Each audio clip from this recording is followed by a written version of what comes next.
आज की इस मालूमाती निशिस्त में खुशामदीद। आज हम एक ऐसी खामोश बीमारी का मुकम्मल पोस्टमार्टम करने जा रहे हैं जिसने इस वक्त पूरी दुनिया को अपनी लपेट में ले रखा है। जी हां, हम बात कर रहे हैं ज़ियाबितीज़ यानी आम ज़बान में शुगर की। आज हम इस बीमारी के अंदरूनी तिब्बी हक़ाइक़, ख़तरे की घंटी बजाने वाली अलामात और सबसे अहम बात, इससे बचाव के बिल्कुल साइंसी और अमली तरीकों को तफसील से समझेंगे। जरा इस हिंजे पर गौर करें। 36 करोड़ 60 लाख। तिब्बी तहकीक के मुताबिक साल 2011 में आलमी सतह पर इतने लोग इस बीमारी का शिकार थे। ये कोई मामूली आदादो-शुमार नहीं है। ये वाज़े करते हैं कि ये दरअसल एक सच्ची आलमी वबा है जो हर माशरे की जड़ों में बड़ी तेज़ी से सरायत कर चुकी है। और ये मामला सिर्फ जानी नुकसान तक नहीं रुकता। अगर इसके मुआशी बोझ को देखा जाए तो सिर्फ 2011 में ज़ियाबितीज़ की वजह से सेहत पर उठने वाले अखराजात का तखमीना 465 अरब अमरीकी डॉलर लगाया गया था, जो कि सेहत पर होने वाले कुल आलमी अखराजात का 11% बनता है। ये नंबर खुद चीख चीख कर बता रहा है कि इस मसले को समझना हमारे लिए कितना नागुज़ीर हो चुका है। तो इस पेचीदा मौजू को हम कदम ब कदम कैसे समझेंगे? आज का हमारा एजेंडा बहुत सीधा सा है। सबसे पहले हम जानेंगे कि ज़ियाबितीज़ असल में है क्या, फिर उसकी अक़साम, उसकी वजूहात और अलामात क्या हैं, ये जिस्म में क्या ख़तरनाक पेचीदगियाँ पैदा करती हैं, और आखिर में इसके इलाज और बचाव की हिकमत अमलिया। तो चलिए शुरुआत करते हैं अपने पहले हिस्से से। आखिर ये ज़ियाबितीज़ या शुगर की बीमारी है क्या चीज़?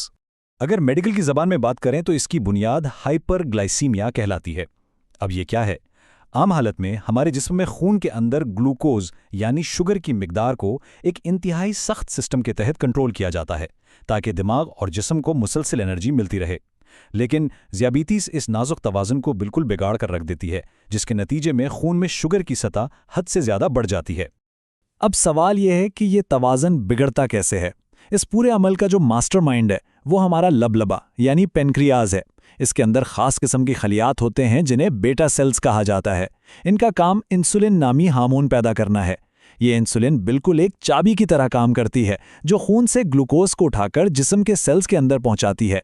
लेकिन जब ये बेटा सेल्स काम करना छोड़ दें या ये इंसुलिन वाली चाबी ताला खोलने में नाकाम हो जाए तो बस यहीं से ज़ियाबितीज़ का आगाज़ होता है। अब बढ़ते हैं दूसरे हिस्से की जानिब और देखते हैं कि इस मेटाबॉलिक डिसऑर्डर की बुनियादी अक़साम क्या हैं। आमतौर पर लोग टाइप 1 और टाइप 2 को एक ही चीज़ समझ लेते हैं, लेकिन इनमें ज़मीन आसमान का फ़र्क है। टाइप 1 असल में एक ऑटो इम्यून बीमारी है, यानी जिस्म का अपना ही मुदाफ़ियती निज़ाम गलती से लबलबे के इन बेटा सेल्स को तबाह कर देता है। इंसुलिन बनना बिल्कुल बंद हो जाती है और ये अमूमन कम उम्री में सामने आती है। इसके बरक्स टाइप 2 ज़ियाबितीज़, जो कि कुल मरीजों के 90 से 95% केसेस की वजह बनती है, उसमें जिस्म इंसुलिन के खिलाफ एक रुकावट या मुज़ाहमत पैदा कर लेता है और इसका बराह रास्त ताल्लुक़ हमारे तर्ज़ ज़िंदगी से है। तो ये तर्ज़ ज़िंदगी किस तरह असर अंदाज होता है, ये हम जानेंगे अपने तीसरे हिस्से में, जहां हम उसकी वजूहात और उन अलामात पर बात करेंगे जो जिस्म एक खतरे की घंटी के तौर पर ज़ाहिर करता है। अंदरूनी खराबी के इस मैकेनिज्म को जरा समझें। बैरूनी अवामिल, खास तौर पर मोटापा, अंदरूनी सतह पर क्या तबाही मचाता है। फालतू चर्बी की वजह से जिस्म में फ्री फैटी एसिड्स और ख़तरनाक हद तक सोजिश या इन्फ्लेमेशन बढ़ जाती है। ये सोजिश पट्ठों के अंदर इंसुलिन के खिलाफ एक दीवार खड़ी कर देती है और साथ ही साथ बेचारे बीटा सेल्स की काम करने की सलाहियत को भी तबाह करना शुरू कर देती है, और यही चीज़ सीधा टाइप 2 ज़ियाबितीज़ की तरफ ले जाती है। लेकिन रोज़मर्रा की भागदौड़ में कैसे पता चले कि अब डॉक्टर के पास जाने का वक्त आ गया है? हमारा जिस्म कुछ वाज़ेह सिग्नल्स देता है, जैसे कि हद से ज़्यादा प्यास लगना, बार बार पेशाब की हाजत होना, वज़न का अचानक और तेज़ी से गिरना, हर वक्त शदीद थकावट महसूस करना और नज़र का धुंधला जाना। ये वो वार्निंग साइंस हैं जिन्हें किसी सूरत नज़रअंदाज नहीं किया जा सकता। इन इब्तदाई अलामात को पकड़ना तो ज़रूरी है, लेकिन सोचने की बात यह है कि अगर इन अलामात को यूं ही छोड़ दिया जाए और जिस्म मुसलसल हाई ब्लड शुगर का शिकार रहे तो फिर अंदरूनी अज़ा के साथ क्या सलूक होता है? और यही सवाल हमें चौथे हिस्से की तरफ लाता है, यानी ज़ियाबितीज़ के वो ख़तरनाक नताइज और पेचीदगियाँ जो इंसानी जिस्म को भुगतनी पड़ती हैं। मेडिकल साइंस इन नुकसानात को बड़ी तरतीब से दो हिस्सों में बांटती हैं। एक है माइक्रोवैस्कुलर, यानी छोटी खून की नालियों की तबाही। ये सीधा आंखों, गुर्दों और आसाब पर हमला करती हैं, जिसका नतीजा बीनाई जाने या गुर्दे फेल होने की सूरत में निकल सकता है। और दूसरी तरफ है मैक्रोवैस्कुलर, यानी बड़ी खून की नालियों के मसाइल, जो दिल के दौरे और फालिज का खतरा कई गुना बढ़ा देते हैं। तो ये महज शुगर का बढ़ना नहीं है, ये पूरे जिस्मानी निज़ाम की तबाही है। इन तवील मुद्दती खतरात के साथ साथ एक इमरजेंसी सूरत हाल भी होती है, जिसे डायबिटिक कीटोएसिडोसिस या DKA कहा जाता है। ये अमूमन टाइप 1 में होता है, जब जिस्म में इंसुलिन बिल्कुल सिफर हो जाती है। होता यह है कि जिस्म जिंदा रहने के लिए तेजी से चर्बी जलाना शुरू कर देता है, जिससे खून में जहरीले कीटोन शामिल हो जाते हैं। ये इतनी शदीद हालत है कि इसमें पानी की खतरनाक हद तक कमी, सांस उकड़ना और कोमा तक की नौबत आ सकती है। ये वाकई एक जानलेवा मेडिकल इमरजेंसी है। लेकिन मायूस होने की जरूरत नहीं है। हमारा 5वां और आखिरी हिस्सा इसी उम्मीद के बारे में है, यानी इलाज और बचाव की अमली हिकमतें अमलिया। हम इस बीमारी का मुकाबला कैसे कर सकते हैं?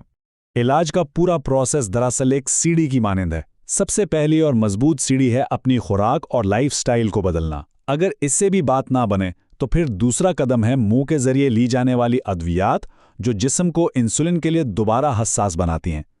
और जब बीटा सेल्स मुकम्मल तौर पर हार मान जाएं तो फिर तीसरा और आखिरी कदम होता है इंसुलिन के इंजेक्शंस लेना। अब जब हम लाइफस्टाइल और खुराक की बात करते हैं तो माहिरीन के अहदाफ बहुत वाज़ेह हैं। रोज़मर्रा की कुल कैलोरीज में कार्बोहाइड्रेट्स का हिस्सा सिर्फ 45 से 60% के दरमियान रहना चाहिए।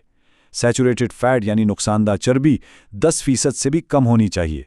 दिन भर में कम से कम 5 हिस्से ताज़ा फलों और सब्जियों के होने चाहिए। और अगर बात हो रही है मोटापे के शिकार टाइप 2 के मरीजों की, तो वज़न कम करना ही सबसे बड़ा हदफ होना चाहिए। सिर्फ खुराक काफ़ी नहीं, जिस्मानी हरकत भी उतनी ही ज़रूरी है।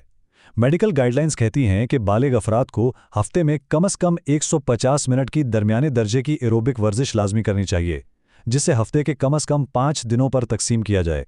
ये वर्जिश सिर्फ कैलोरीज नहीं जलाती, बल्कि ये सीधा जिस्म की इंसुलिन हसासियत को बेहतर बनाती है और शुगर को कंट्रोल में लाती है। और अब ज़रा इस शानदार तिब्बी हकीकत पर गौर करें। 58%।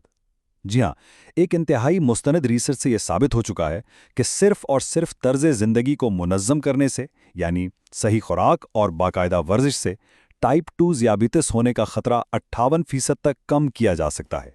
यह नतीजा तो मार्केट में मौजूद कई महंगी अद्वियात से भी ज़्यादा ताकतवर है। और इसी ज़बरदस्त हकीकत के साथ हम अपनी इस मालूमाती निशस्त के इख्तिताम पर पहुंचते हैं। ज़रा सोचिए, जब साइंस खुद ये साबित कर चुकी है कि अपने रोज़मर्रा के छोटे छोटे फैसलों को बदलकर ज़ियाबितिस जैसे खामोश कातिल को 58% तक हराया जा सकता है, तो फिर कल की सेहत को महफूज बनाने के लिए आज कौन सा अमली कदम उठाया जाएगा? ये वो सवाल है जो हम सबको आज ही खुद से पूछने की ज़रूरत है, क्योंकि इल्म उस वक्त तक ताकत नहीं बनता जब तक इस पर अमल ना किया जाए। इस सफ़र में हमारे साथ शामिल होने का बहुत शुक्रिया।